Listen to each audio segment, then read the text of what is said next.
তুলসী গাবার চলছে 3 দিন ধরে মিটিং, আজকে শেষ হলো। আজকে শেখ হাসিনার সঙ্গে মিটিং হয়েছে, সেই বিষয়ে আসছি। তার আগে বলে রাখি, এই যে তুলসী গাবার বলেছেন যে বাংলাদেশে কিন্তু জঙ্গিতন্ত্র তৈরি হয়ে গেছে এবং ইসলামিক জঙ্গি সংগঠনরা বাংলাদেশে ভয়ানক হয়ে উঠছে।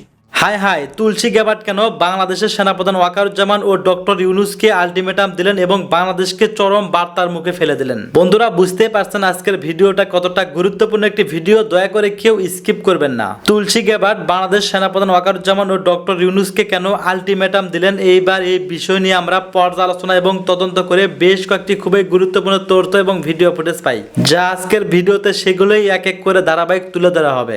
যদিও আজকের ভিডিওটা কিছুটা লং হতে পারে, তবে আজকের ভিডিওতে জানতে পারবেন এই তুলসী গ্যাবার্ট বাংলাদেশ সেনাপ্রধান ওয়াকারুজ্জামান ও ডক্টর ইউনূসকে নিয়ে এমন কিছু অজানা গোপন তথ্য দিয়েছেন যা জানলে আপনি ইতিমধ্যে অবাক হতে বাধ্য। সেই সাথে আরো জানতে পারবেন বর্তমান বাংলাদেশের রাজনীতির প্রেক্ষাপট আসলে কোন দিকে যাচ্ছে। বন্ধুরা চলুন, ভিডিওতে আজকে আর বেশি কথা বাড়াবো না, সরাসরি আজকে আমরা চলে যাব মূল ভিডিওতে। তুলসী গাবার চলছে 3 দিন ধরে মিটিং, আজকে শেষ হলো। আজকে শেখ হাসিনার সঙ্গে মিটিং হয়েছে, সেই বিষয়ে আসছি। তার আগে বলে রাখি, এই যে তুলসী গাবার বলেছেন যে বাংলাদেশে কিন্তু জঙ্গিতন্ত্র তৈরি হয়ে গেছে এবং ইসলামিক জঙ্গি সংগঠনরা বাংলাদেশে ভয়ানক হয়ে উঠছে এবং আরো অনেক কিছুই বলেছেন, অত ডিটেলে জানাচ্ছি না। সেটাকেও কিন্তু ইউনূস গভর্নমেন্ট এবং মোহাম্মদ ইউনূস বলেছেন যে এগুলো মিথ্যে কথা। তার মানে তুলসী গাবার্ডও মিথ্যেবাদী, যিনি কিনা আমেরিকার প্রায় 17-18টি গোয়েন্দা সংস্থার মাথায় আছেন। একটা গোয়েন্দা সংস্থা নয়, সিআইএ সমেত আরো অনেক গোয়েন্দা সংস্থা তার মাথায়, মানে একজন টপ ক্লাস লেডি উনিও মিথ্যাবাদী।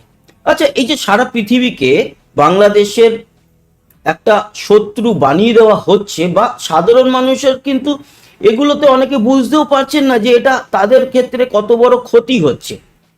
অনেকে তো পাগলের মতো বলবেই যে আমাদের কি হলো। আরে তোমাদের কি হলো তুমি নিজেই জানো না, তোমাদের কি হলো।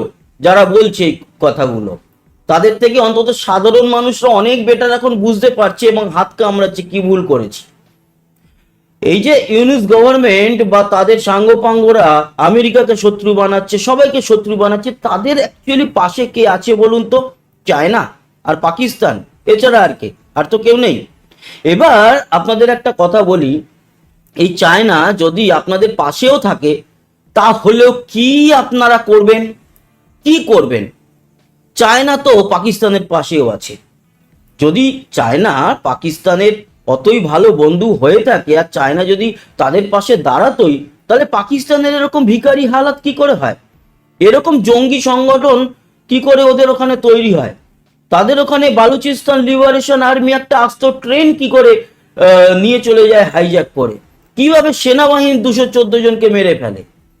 এই প্রশ্নের উত্তর বাংলাদেশের এই মানুষগুলো দিতে পারবে, যারা এখনো বাংলাদেশকে ঠেলতে ঠেলতে ঠেলতে ঠেলতে আরো পিছনে নিয়ে যাচ্ছে, শেষ পর্যায়ে নিয়ে যাচ্ছে। তারা বলতে পারবে যে চায়না যেখানে এত বড় একটা রাষ্ট্র, যারা কিনা পৃথিবীর দ্বিতীয় বলা হয় অর্থনৈতিক দিক থেকে, সেনাবাহিনীর দিক থেকে রাশিয়াকে দ্বিতীয় বলা হলেও চীনও কম নয়, তৃতীয় শক্তিধর দেশ, অর্থনৈতিক দিক থেকে দ্বিতীয় শক্তিধর দেশ, তারা পাকিস্তানের পাশে থাকার পরেও পাকিস্তানের এই অবস্থা ভিখারি। তারা $1 আরব অব্দি তাদের যে দেউলিয়াপন রোখার জন্য সেটাও চায়না থেকে পায় না। উল্টে চায়না গলায় হাত দিয়ে প্রেসার দেয়, আগে যা দিয়েছি তা সুদ সমেত ফেরত দাও। সৌদি আরব তাও তাদের $1 বা $2 দিয়েছিল বলে তাদের ওই ব্যাংকে রেখে তাদেরকে দেখাতে হচ্ছে যে তারা ব্যাংক্রাফট হয়নি, কিন্তু সেটা লোক দেখানো। সেগুলো তো আপনারা জানেন যে গ্রে লিস্টে রয়েছে, ওয়ার্ল্ড ব্যাংক থেকে শুরু করে FATF, এগুলো ঠিক আছে, এগুলো নিয়ে আলোচনা নাই। কিন্তু যদি চায়না তাদের এতই বড় বন্ধু হতো, তাহলে পাকিস্তানের এই পরিস্থিতি কেন হলো? হলো এই কারণেই যে চায়না কারুর বন্ধু নয়। চায়না একমাত্র ব্যবসা ছাড়া আর কিছু জানে না। আর চায়নার লোভ হচ্ছে পাকিস্তানের জমি। পাকিস্তানের ভিতর থেকে আরব সাগরে যে রুটটা China Pakistan economic corridor CPEC, সেটাই হচ্ছে আসল লোভ, এবং সেটাও এখন হাতের বাইরে চলে গেছে চায়না। তাই পাকিস্তানের সঙ্গে লোক দেখানো আলাপচারিতা ছাড়া ব্যবসায়িক দিক থেকেও কিছু নেই, অর্থ সাহায্য তো ভুলে যান।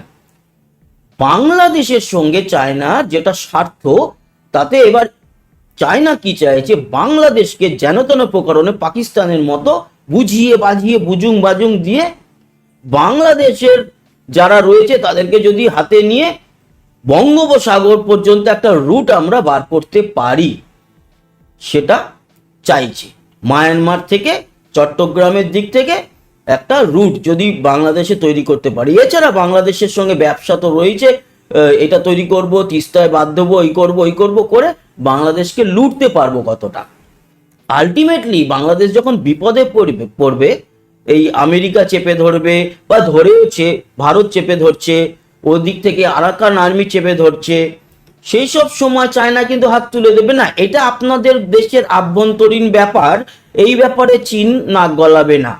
অথচ যখন ওই এদের থেকে লুটতে হবে তখন চায়না লুটে নিয়ে চলে যাবে। তাই চায়না যদি বন্ধুই হতো তাহলে পাকিস্তানের এই হালাত হতো না, আর চায়নাকে যারা বন্ধু করছে তাদেরও হালাত আগামী দিনে এরকমই হবে। দেখেছেন না মালদ্বীপের তো এত বড় বড় কথা বললো মুইজুদ, ইন্ডিয়া আউট। আজকে ইন্ডিয়ার হয়ে কথা বলতে হচ্ছে, ইন্ডিয়ায় আসতে হচ্ছে, এবং ইন্ডিয়া হাত তুলে নিলে যে কত সর্বনাশ হতে পারে সেটা মোহাম্মদ মুইজু বুঝে গেছে। তাই ওরা ভালো করে জানে যে চায়না আমাদের এখানে একটা রুট চায়, একটা রাস্তা চায়, যাতে তারা সারা পৃথিবীতে ব্যবসা করতে পারে। তার জন্যই তারা এত দয়া দাক্ষিণ্য দেখায়, কিন্তু আসল দয়া দাক্ষিণ্য হচ্ছে সুদে টাকা দেওয়া। এই হচ্ছে ব্যাপার। তো সুদে খোর হচ্ছে কি চায়না, আর তাদের নতুন বন্ধু এই হচ্ছে গিয়ে সুদখোর ইউনুস। এই জন্য মিল, ওই বলে না একটা সম্পর্কের মিল তখনই হয় যখন ক্যাটাগরিতে মেলে, তো এদের ক্যাটাগরি এক। তো তবে হ্যাঁ, এই পরিস্থিতিতে দাঁড়িয়ে বাংলাদেশের সাধারণ মানুষের যে অবস্থা, সেই অবস্থা এটুকু বলতে পারি খতম হওয়ার পথে, ভালোর দিকেই যাবে। অনেকে এখনো হয়তো ভাবতে পারে যে না না কিছু হবে না। আপনাদের জানিয়ে রাখি, আপনাদের দেশের সেনাবাহিনীও মোহাম্মদ ইউনুসকে বাঁচাতে পারবে না, কিছু করতে পারবে না। আর বাঁচাবে কেন?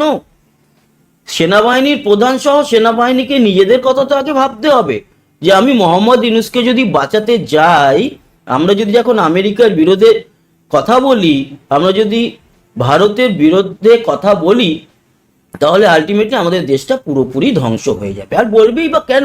ভারতের থেকে তো কোনো খারাপ কথা বলা হচ্ছে না, তাদেরকে তো পরস্পরভাবে বোঝানো হচ্ছে যে কেন পাকিস্তানের সঙ্গে যাচ্ছ, ওই দেশটা তো তোমাদেরকে সর্বনাশ করেছে, মা বোনেদের রেপ করেছে, তোমাদের সঙ্গে যুদ্ধ করেছে, 3 লাখ মানুষ হত্যা করেছে, তারপরেও তোমরা তাদের পিছনে যাচ্ছ। আমেরিকাও বলছে, তা সত্ত্বেও এদের টনক নড়ছে না।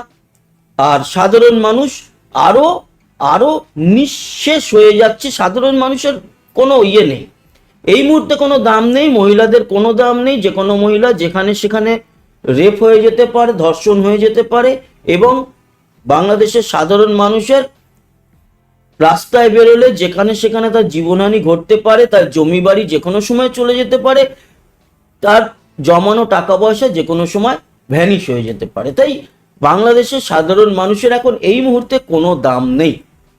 তবে হ্যাঁ, এটুকু বলতে পারি, শেখ হাসিনা থাকাকালীন বাংলাদেশ যেই পজিশনে গেছিল, সেই পজিশনে কিন্তু যাওয়াটা একটা অন্য দেশের পক্ষে মুশকিল ছিল। আপনি বলুন না, 35তম তো অর্থনৈতিক দেশ ছিল সারা পৃথিবীতে, যেখানে 195টা আছে দেশ, 207খানার উপরে হয়তো বলা যেতে পারে। তবে 195টা দেশকেই তো স্বীকৃতি সেইভাবে বলা হয়ে থাকে, দেশে 195টা দেশ রয়েছে, তার মধ্যে 35তম। তার মানে বাংলাদেশের পিছনে অনেক দেশ ছিল। আজকের ডেটে দাঁড়িয়ে আপনারা বলুন তো কোন পজিশনে যেতে চলেছে। আর এই যে পাকিস্তান হচ্ছে গিয়ে দ্বিতীয় জঙ্গি দেশ হিসাবে, আতঙ্কবাদী দেশ হিসাবে মেনটেন করা হয়, মানা হয় তাদেরকে, এবং তাদের দেশে আমেরিকার মানুষদের ঘুরতে যেতে বারণ করেছে, ইউকে বারণ করেছে, এবং পাকিস্তানের লোকজনকেও আমেরিকাতে আর ঢুকতে দিচ্ছে না, এমনকি রাষ্ট্রদূতকে পর্যন্ত ঢুকতে দেয়নি। তার পিছনে পিছনে বাংলাদেশ আসছে। তার মানে সর্বনাশের তো একেবারে শেষ পর্যায়ে, তারপরেও আরো সর্বনাশ একেবারে ডেকে আনতে চাইছে, বাট সেটা হতে দেবে না, আমেরিকাও হতে দেবে না, ভারতও হতে দেবে না। আর বাংলাদেশের সাধারণ মানুষের সেনাবাহিনী কিন্তু সেটা বুঝে গেছে। সেনাবাহিনী ভারতের সঙ্গে রয়েছে, টাচে রয়েছে, প্রতিনিয়ত কথাবার্তা চলছে, আমেরিকার সঙ্গে কথাবার্তা চলছে। সেনাবাহিনীকে আসল খেলাটা খেলতে হবে। হুট করে আমরা বা ভারতীয়রা মানে ভারতীয় সেনাবাহিনী ঢুকে গিয়ে বাংলাদেশে কিছু করতে পারবে না। সেই মানে করতে পারবে না কথাটা ভুল, মানে করবে না। বাংলাদেশের সেনাবাহিনী থাকতে আমরা কেন করতে যাব? তারা তো আছে আমাদের কনফিডেন্সে। তুলসী গাবার্ডের সঙ্গে হাসিনার মিটিং হয়েছে, খবর কিন্তু একেবারে পাক্কা। এবং হাসিনার ফেরার ব্যাপারে রুটম্যাপ তো আগেই তৈরি ছিল, সেটাই সিলমোহর পড়ে গেছে। তবে ডেটটা বলতে পারবো না। এটা যদি আমি বলে দিই যে এই মার্চেই যাবে বা এপ্রিলে যাবে, আমার পক্ষে বলা মুশকিল, ওটা বলাটা ভুল। তবে যে কোনো সময় যে কোনো কিছু ঘটে যেতে পারে, আর মোহাম্মদ ইউনূস যে কোনো সময় পদত্যাগ করবে, এটা লিখে রাখতে পারেন।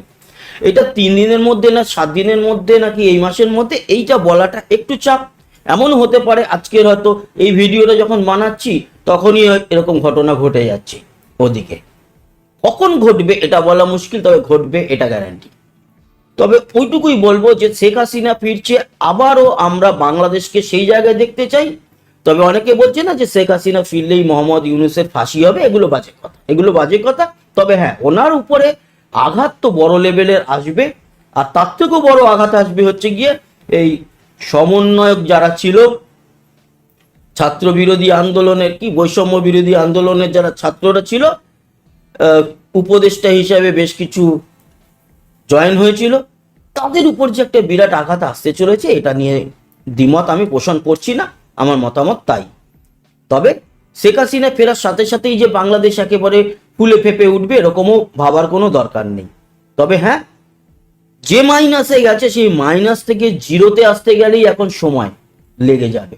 তারপর জিরো থেকে আবার প্লাসে আনতে আরো সময় লাগবে। তবে সেটা করতে গেলেও যদি এখনই শুরু করা হয়, তাও বছর দেড়েক বছর দুয়েকের মধ্যে হয়তো সেই জায়গাটা আবারও পেতে পারে বাংলাদেশ।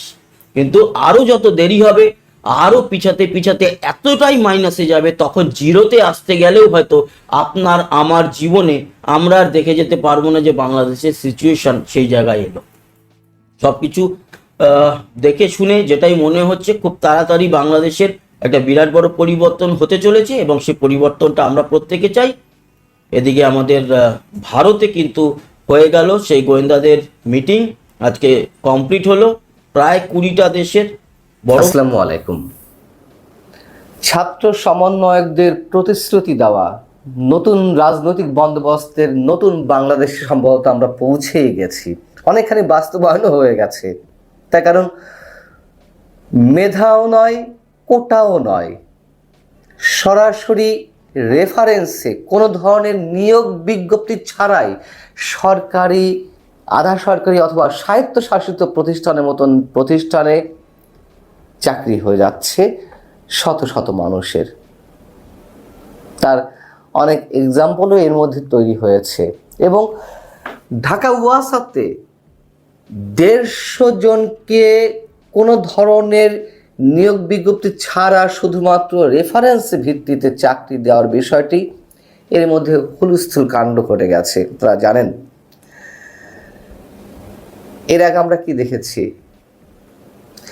স্কুলে কোটা চালু করা হবে, জুলাই আগস্ট আন্দোলনে যারা আহত হয়েছেন, নিহত হয়েছেন তাদের পরিবারের সদস্যদের জন্য, মুক্তিযুদ্ধ সন্তানদের জন্য যে 5% কোটা আছে বা পোষ্য কোটা আছে, তার সঙ্গে এটা মিলিয়ে দেওয়া হবে। আমরা দেখলাম যে আহতদের মধ্য থেকে যারা সক্ষম তাদের মধ্য থেকে পুলিশে 100 জনকে চাকরি দেওয়া হবে। স্বরাষ্ট্র উপদেষ্টার এই ঘোষণা ছিল। তারও আগে আমরা দেখলাম কোটার ভিত্তিতে ছাত্র প্রতিনিধি হিসেবে 3 জনকে আনা হলো উপদেষ্টা পরিষদে, এবং যে কটি কমিশন গঠন হয়েছিল তার সব জায়গাতেই কোটার ভিত্তিতে ছাত্র সমন্বয়করা তারা কমিশনের সদস্য হলেন। এক অদ্ভুত বাংলাদেশ। যেই কোটা বিরোধী আন্দোলন থেকে শেখ হাসিনা পতনের অনিবার্য ঘটনা আমরা দেখলাম, সেখানে এই বাংলাদেশ ছাত্র সমন্বয়করা আমাদেরকে উপহার দিচ্ছেন, তারা আবার বড় বড় কথা বলেন, নতুন রাজনৈতিক বন্দোবস্তের স্বপ্ন দেখান। যে বৈষম্য বিরোধী ছাত্র আন্দোলনের কথা বলে মানুষের আবেগকে পুঁজি করে যে হত্যাকাণ্ডের ঘটনাগুলো ঘটলো, সেটি আওয়ামী লীগ ঘটাক আর যেই ঘটাক, তৃতীয় পক্ষ এর মধ্যে ইনভলভ থাকুক না কেন, যেই থাকুক না কেন, ঘটেছে তো। সেই লাশগুলোর উপর দাঁড়িয়ে, সেই রক্তের উপর দাঁড়িয়ে এই ছাত্র সমন্বয়করা আমাদের সামনে কি ধরনের দৃষ্টান্ত স্থাপন করছেন। ঢাকা ওয়াসার ঘটনা আপনারা অনেকেই জেনেছেন, যার সত্যতাও এর মধ্যে উঠে এসেছে অনেকের জবানিতে এবং দু একটি টেলিভিশনের রিপোর্টে। সেখানে নিয়োগ বিজ্ঞপ্তি অথবা কোনো ধরনের পরীক্ষা ছাড়াই 150 জনকে রাতারাতি চাকরি দিয়ে দেওয়া হয়েছে। কাদের রেফারেন্সে দেওয়া হয়েছে? সেই প্রতিষ্ঠানের এপিএস, এবং এই তালিকায় নাম এসেছে, যারা রেফারেন্স হিসেবে যাদের নাম এসেছে তাদের মধ্যে সমন্বয়কদের নামও এসেছে। সমন্বয়ক নুসরাত তাবাসসুম, সমন্বয়ক তৌহিদ, সমন্বয়ক নাজমুল। নুসরাত তাবাসসুমের বিরুদ্ধে এর আগেও অভিযোগ উঠেছে। সমন্বয়ক তৌহিদ, তার একার সুপারিশে 6 জনের চাকরি হয়েছে।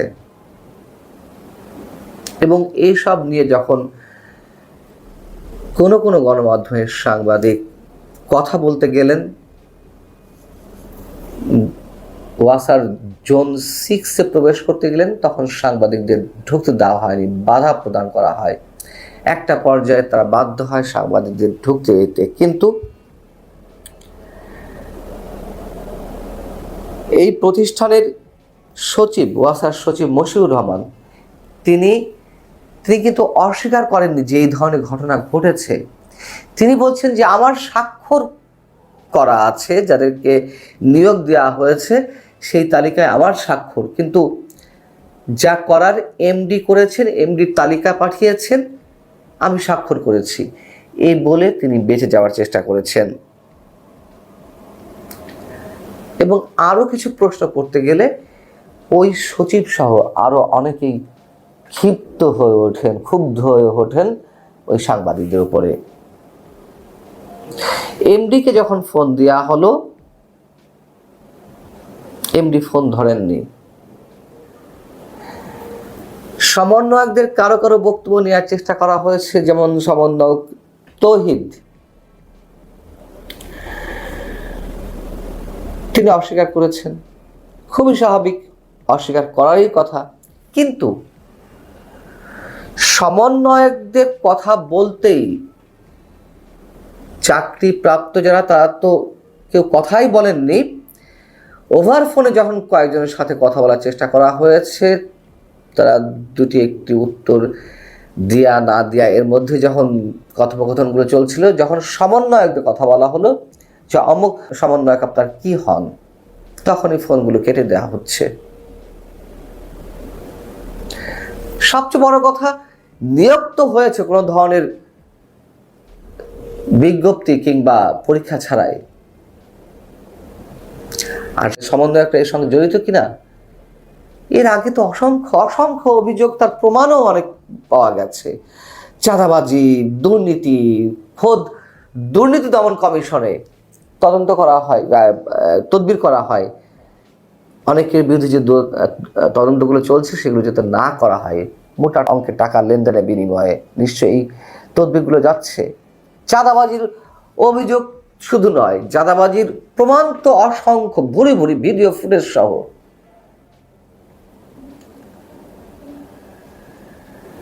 এবং ডাকাতি করতে গেলে, লুটতরাজ করতে গেলে যখন যে ধরা পড়ছে, তখনই বলা হচ্ছে না না, ওখানে কেউ ডাকাতি করতে গিয়েছিল, হামলা করতে গিয়েছিল, তখন আমরা ঠেকাতে গিয়েছিলাম, এ ধরনের বয়ান দেওয়া হচ্ছে।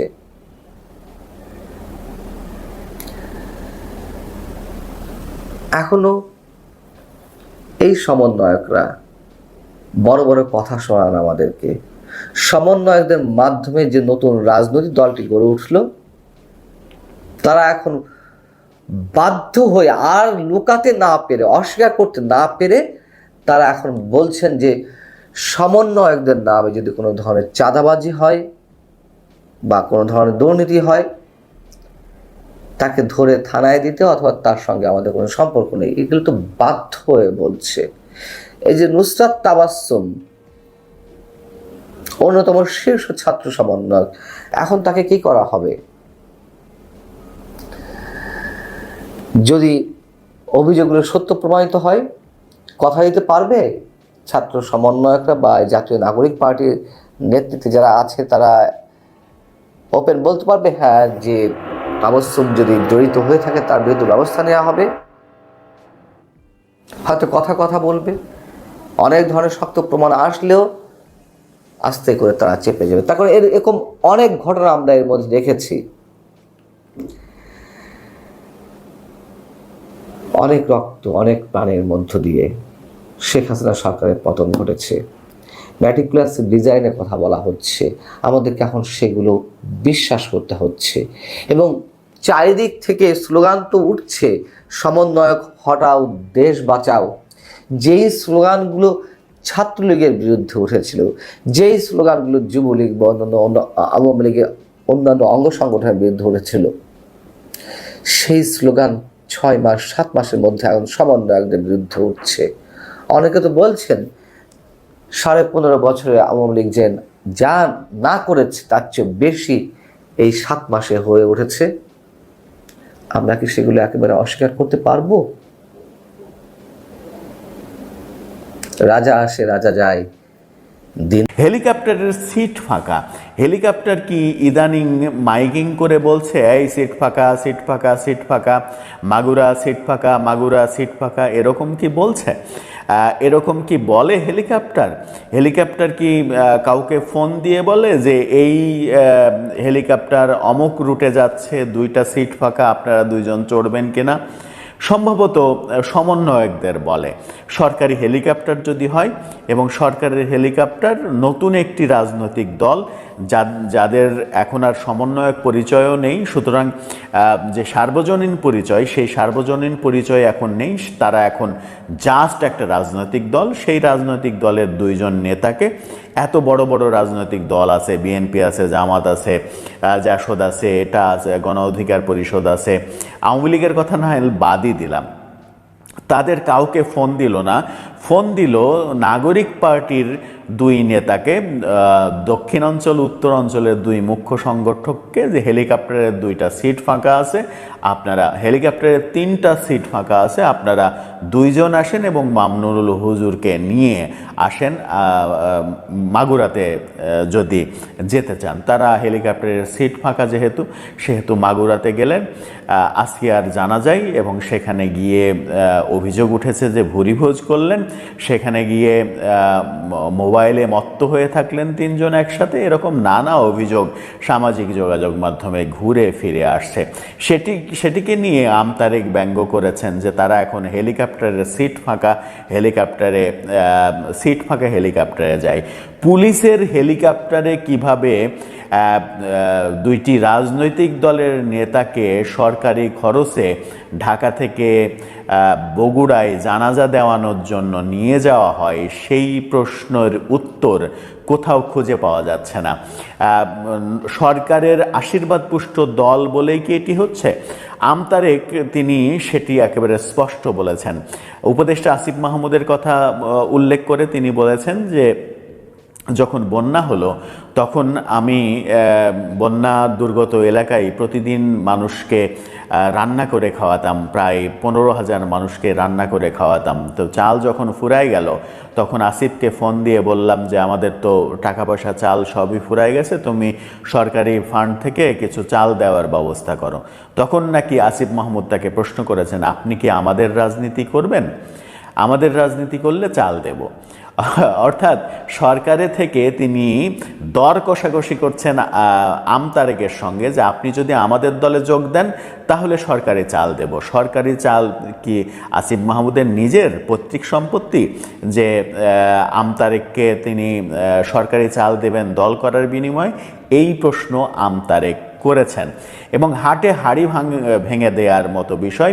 তাকে যখন প্রশ্ন করা হলো যে আসিফ মাহমুদ যে বই লিখেছেন, জুলাই বিপ্লবকে নিয়ে যে বই লিখেছেন, সেই বই আওয়ামী লীগের উপরে যে ইতিহাস বিকৃতির অভিযোগ রয়েছে, বিভিন্ন সময়ে বিএনপির উপরে রয়েছে ইতিহাস বিকৃতির অভিযোগ। ইতিহাস যে যখন ক্ষমতায় এসেছে তারা নিজেদের ইচ্ছা মতো ইতিহাস রচনা করেছে। সেই ধারাবাহিকতায় আসিফ মাহমুদও জুলাইয়ের ইতিহাস বিকৃত করে নিজের মতো করে লিখেছে, এমন মতামত আমতারেক বলেছে। এবং সেই প্রসঙ্গেই তিনি ওই ত্রাণের চালের কথা এবং পার্টি করবেন কিনা সেই দর কষাকষির কথা বলেছেন এবং স্পষ্টভাবে বলেছেন সরকারে বসে থেকে তারা দল তৈরি করছে, দল চালাচ্ছে, দলের খরচ যোগাচ্ছে, সব কিছু করছে। তিনি বলেছেন রূপায়ণ টাওয়ারে এই নাগরিক পার্টির অফিস দিয়ে দিল, একটা ফ্লোর তাদেরকে দিয়ে দিল। রূপায়ণের কি এত টাকা ফেলে দেওয়ার এত টাকা হয়েছে যে তাদের সঙ্গে পীড়িত করার জন্য এটা দিল? বিনিময়ে রূপায়ণকে কি দেয়া হয়েছে এটা প্রশ্ন করেছেন তারেক। বসুন্ধরা তাদেরকে টাকা দিচ্ছে এমন কথাও বলেছেন, আরও অনেকে তাদেরকে টাকা দিচ্ছে। যদিও নাগরিক পার্টি থেকে যারা টাকা দিচ্ছে তাদের নাম প্রকাশ করা হচ্ছে না তাদের নিরাপত্তার ভয়ে।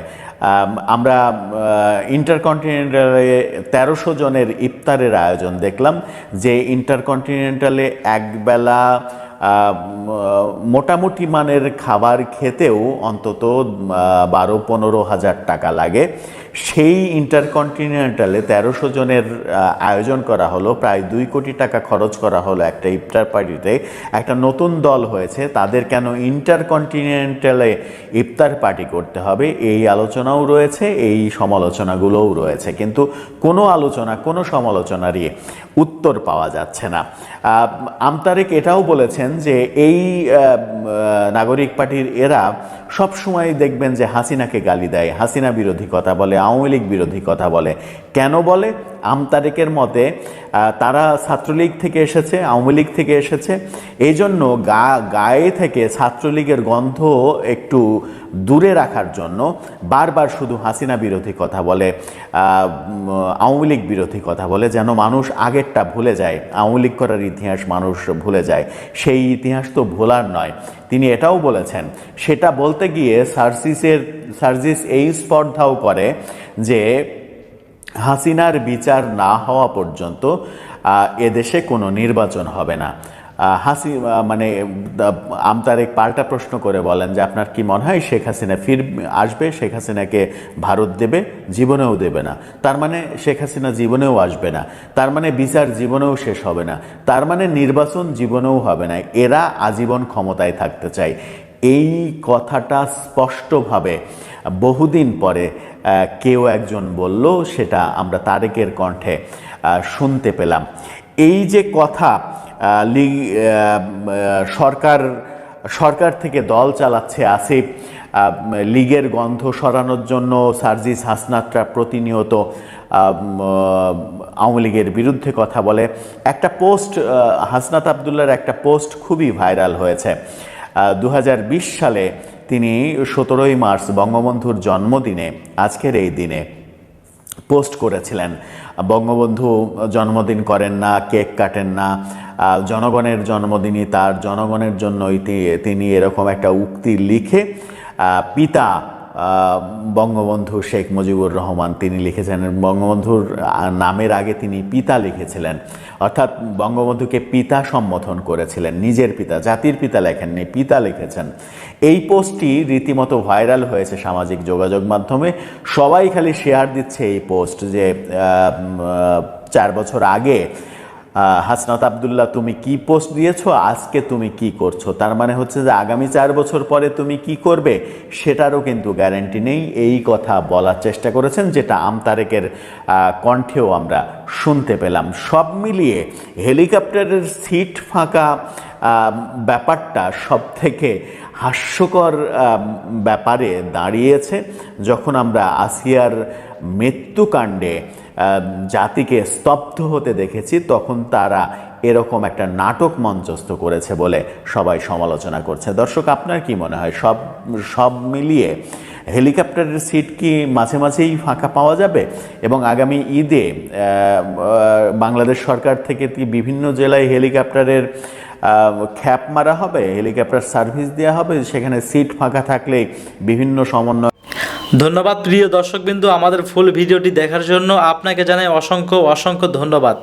তো বন্ধুরা, এতক্ষণ আপনারা যে ভিডিও দেখতে পাচ্ছেন, বাংলাদেশকে নিয়ে কথা বলছেন কিন্তু তুলসী গ্যাবার্ট, বাংলাদেশকে নিয়ে এবং বক্তব্য দিয়েছেন এই তুলসী গ্যাবার্ট, আপনারা ইতিমধ্যে দেখে ফেলেছেন। এই বিষয় নিয়ে আপনাদের কি মন্তব্য অবশ্যই কমেন্ট বক্সে কমেন্ট করতে ভুলবেন না। আর হ্যাঁ, এমন নিত্য নতুন আপডেট খবর সবার আগে পেতে চাইলে এখনই আমাদের এই পিচ্চি সাকিব ইউটিউব চ্যানেলটি সাবস্ক্রাইব করুন। ধন্যবাদ।